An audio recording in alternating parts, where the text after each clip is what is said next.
Assalamualaikum warahmatullahi wabarakatuh.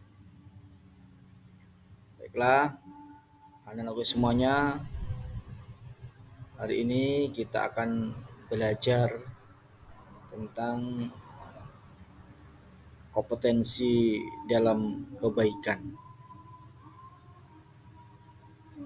Sebelum kita belajar, mari kita berdoa terlebih dahulu. Semoga apa yang kita pelajari menjadi ilmu yang manfaat dan barokah. Billahi ta'ala bisyafaati Rasulillah. Al-Fatihah. A'udzu billahi minasyaitonir rajim. Bismillahirrahmanirrahim. Alhamdulillahirabbil alamin arrahmanir rahim maliki yaumiddin. Iyyaka na'budu wa iyyaka nasta'in. Ihdinas siratal mustaqim. Siratal ladzina an'amta 'alaihim ghairil maghdubi 'alaihim waladdallin. Rabbi ighfirli wa liwalidayya wal mu'minina amin ya rabbal alamin. Bismillahirrahmanirrahim. Raditu billahi rabba wa bil islami dina wa bi Muhammadin nabiyya wa rasula. Rabbi zidna ilma warzuqna fahman. Amin ya rabbal alamin. Baiklah anak-anakku, untuk kali ini Bapak akan mengajarkan tentang Quran hadis, ini kompetensi dalam kebaikan dan etos kerja. Ini bab pertama tentang kompetensi dalam kebaikan dan etos kerja. Apa sih tujuan pembelajaran kita kali ini? Ya, ini yang pertama adalah anak-anakku semuanya harus dapat membaca ayat Al-Quran dengan talqin dan hadis tentang perintah kompetensi dalam kebaikan dan etos kerja. Kemudian anak-anakku juga harus mampu menghafal dengan fasih dan lancar ayat Al-Quran dan hadis tentang perintah untuk berkompetensi dalam kebaikan. Kemudian anak-anakku juga harus dapat menjelaskan ayat Al-Quran dan hadis tentang perintah untuk berkompetisi dalam kebaikan dan etos kerja. Kemudian anak-anakku juga harus mampu menganalisis ayat Al-Quran dan hadis tentang perintah untuk berkompetisi dalam kebaikan dan etos kerja, serta anak-anakku mampu menyajikan konten dan paparan tentang perintah untuk berkompetensi dalam kebaikan dan etos kerja. Baik,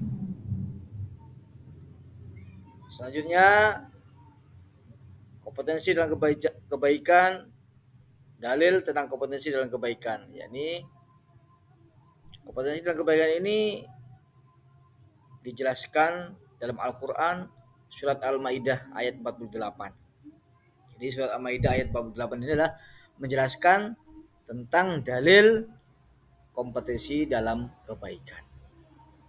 Baik, akan Bapak bacakan terlebih dahulu secara benar sesuai dengan makhraj dan tajwidnya. A'udzu billahi minasyaitonir rajim. Bismillahirrahmanirrahim.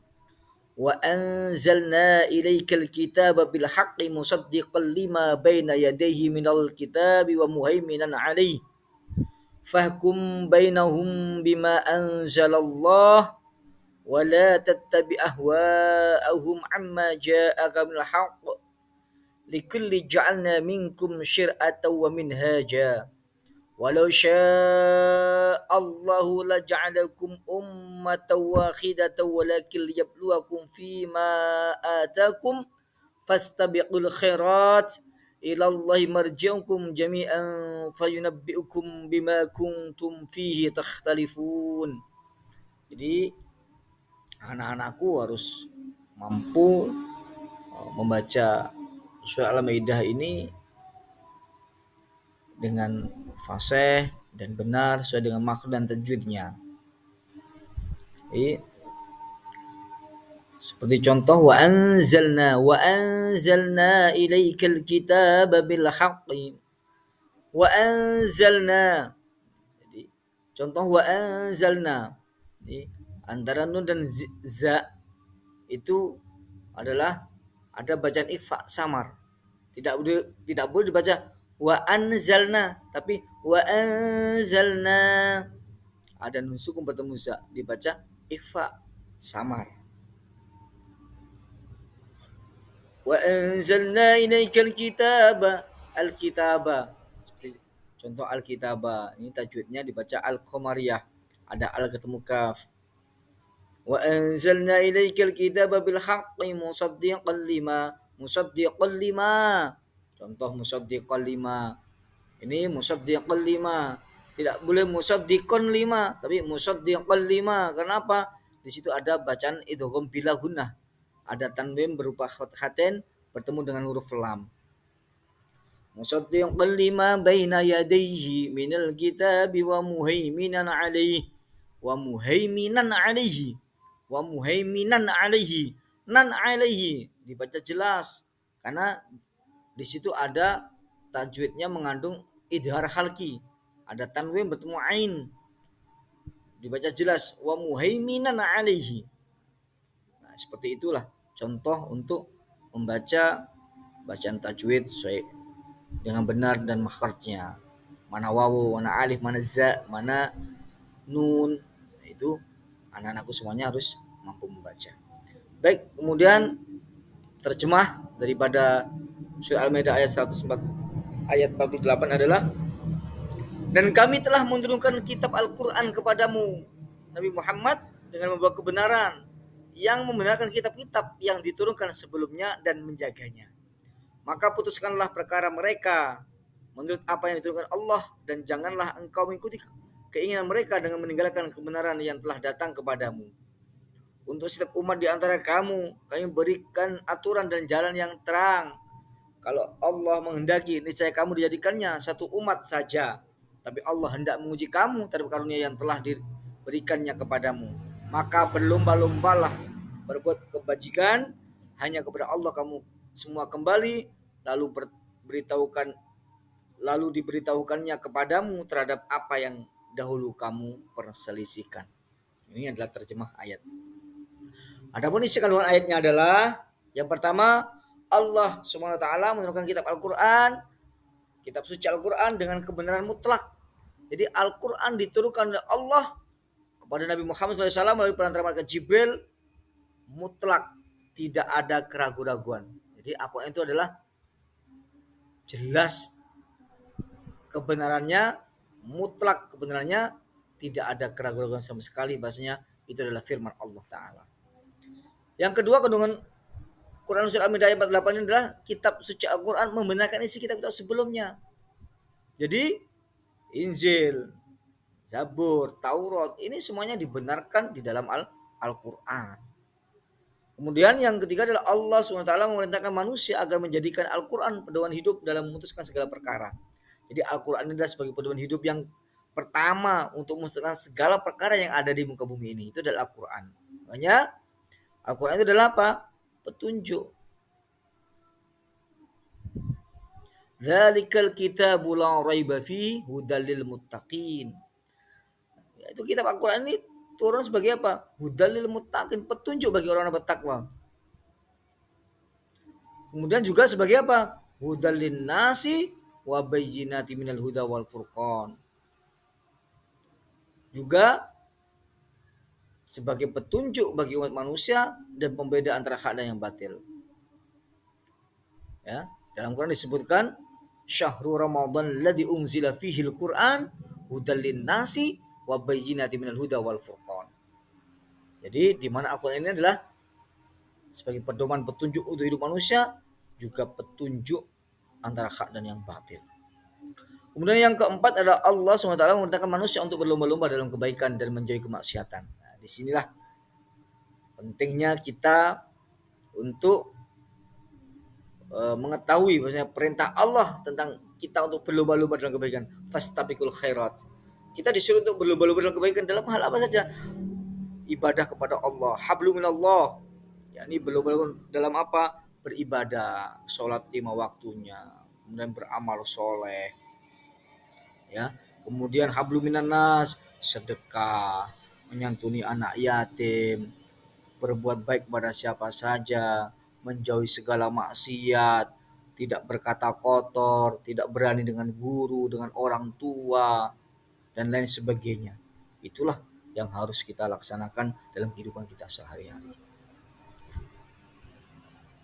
Baik, kita akan lanjut kepada dalil tentang kompetisi dan kebaikan, yakni dalam riwayat hadis Ibnu Majah. Jadi ada hadis yang diriwayatkan oleh Ibnu Majah. Konteks hadisnya adalah Bismillahirrahmanirrahim.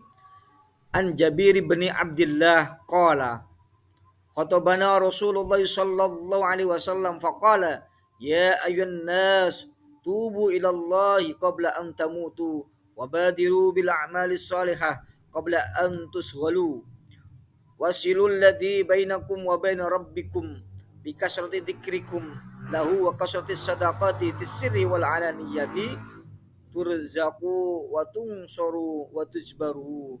Rawah Ibnu Majah.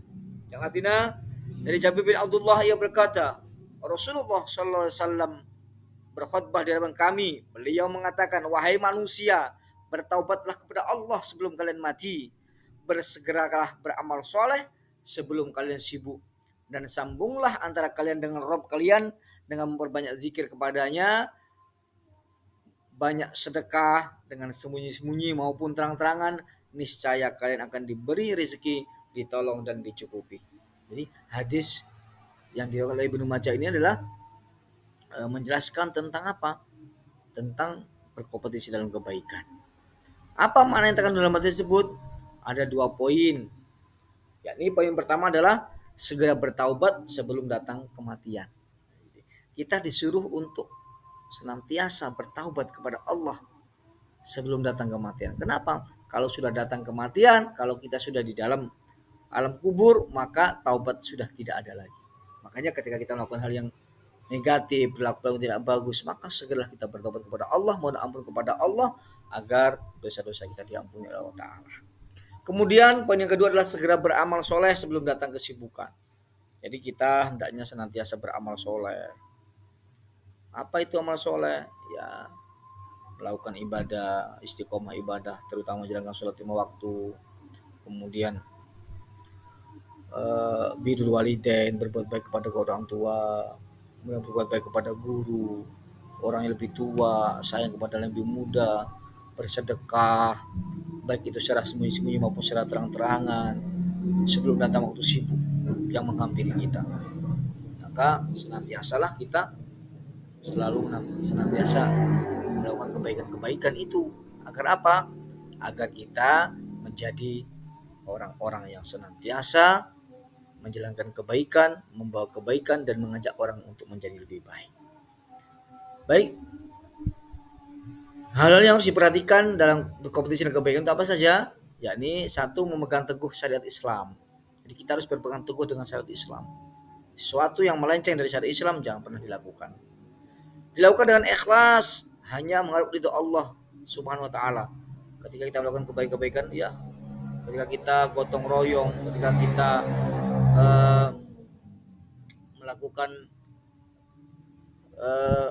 gotong royong, kemudian kita membantu membersihkan halaman sekolah, membantu membersihkan masjid dan sebagainya. Nah, itu semuanya harus ikhlas, hanya mengharap ridho Allah Ta'ala. Jangan nanti saya gotong royong biar dibilang guru-guru saya ini rajin, ya itu berarti nggak ikhlas. Saya ikut membersihkan masjid ini biar nanti ada ini bapak ini biar nanti suka karena saya suka dengan anaknya dan sebagainya. Nah, itu jangan, tapi kita benar-benar ikhlas saja kepada Allah Ta'ala. Tidak boleh menunda kebaikan. Kalau kita ingin melakukan kebaikan, jangan pernah ditunda, langsung kita laksanakan. Sehingga apa? Sehingga kebaikan itu cepat terlaksana. Kemudian manfaat berkompetisi dalam kebaikan, apa sih manfaat berkompetisi dalam kebaikan itu? 1, menjadikan waktu lebih bermanfaat dan energi kita salurkan untuk kegiatan yang positif. Jadi kita manfaatnya adalah selalu melakukan hal yang positif, manfaat hidup kita. Jadi tidak hanya kita itu main game saja tiap hari, tidak hanya kita itu bermedia sosial aja, tapi kita juga melakukan hal yang manfaat. Kemudian dapat saling memotivasi dan membentuk lingkungan yang istiqomah dalam berbuat kebaikan. Jadi kita juga bisa menjadi motivasi untuk orang-orang sekitar. Karena kita berbuat baik, kita mengajak orang baik, istiqomah ibadah. Jadi orang melihat kita, kalau kita istiqomah ke musola, istiqomah ke masjid, maka orang menjadikan motivasi, ini si Rizky ini, anaknya rajin ibadah, ya anakku tak suruhlah seperti Rizky. Jadi kan menjadi panutan dan motivasi bagi orang-orang sekitar. Mendorong untuk menjadi hamba yang beruntung. Jadi kita manfaatnya adalah mendorong kita untuk menjadi hamba yang beruntung. Beruntung bagaimana? Kalau kita melakukan banyak kebaikan, maka kita benar-benar menjadi orang yang beruntung. Karena apa? Karena setiap kebaikan itu akan dibalas oleh Allah Ta'ala. Faman ya'mal misqala dzarratin khairan yarah wa may ya'mal misqala dzarratin syarran yarah. Jadi kebaikan keburukan sekecil apapun akan dibalas oleh Allah Subhanahu wa Ta'ala. Kemudian cara menerapkan kompetisi dalam kebaikan itu bagaimana? Satu, selalu memaksakan diri untuk terbiasa berbuat baik sejak dini. Jadi kita senantiasa memaksakan diri kita untuk senantiasa berbuat baik. Kenapa? Karena kita ini orang yang pemalas. Kalau nggak dipaksa, kita ini tidak mau mengerjakan kebaikan. Kenapa? Kita ini al-insan mahalukot awanisan. Kita ini adalah manusia tanpa salah dan lupa. Jadi sering kali kita ini seperti itu. Untuk melakukan kebaikan-kebaikan itu malas. Kalau melakukan kejelekan, weh semangat.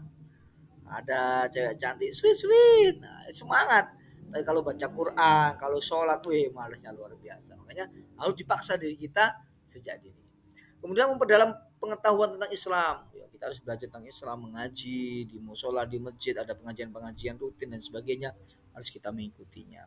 Kemudian berteman dengan orang-orang yang berjiwa fastabiqul khairat. Kita harus berteman dengan orang-orang yang suka berlomba-lomba dalam kebaikan, orang-orang yang senantiasa berbuat baik, menjauhi maksiat, menjauhi larangan Allah. Itu kita harus senantiasa berteman dengan mereka. Ya tidak menutup kemungkinan kita ya berkawan dengan siapa saja. Ya karena berkawan itu tidak pilih-pilih, tapi kita harus juga bisa memfilter diri kita untuk bisa menjadi orang yang lebih baik lagi. Kemudian memahami manfaat berjiwa fastabiqul khairat. Jadi memahami manfaat berjiwa fastabiqul khairat, kita harus paham apa manfaat jiwa fastabiqul khairat itu. Jiwa yang senantiasa mengajak kebaikan. Kalau kita tidak, makanya kita harus senantiasa mengikuti hati nurani, jangan pernah kita mengikuti hawa nafsu. Kenapa? Hawa nafsu itu senantiasa mengajak kita kepada hal yang negatif.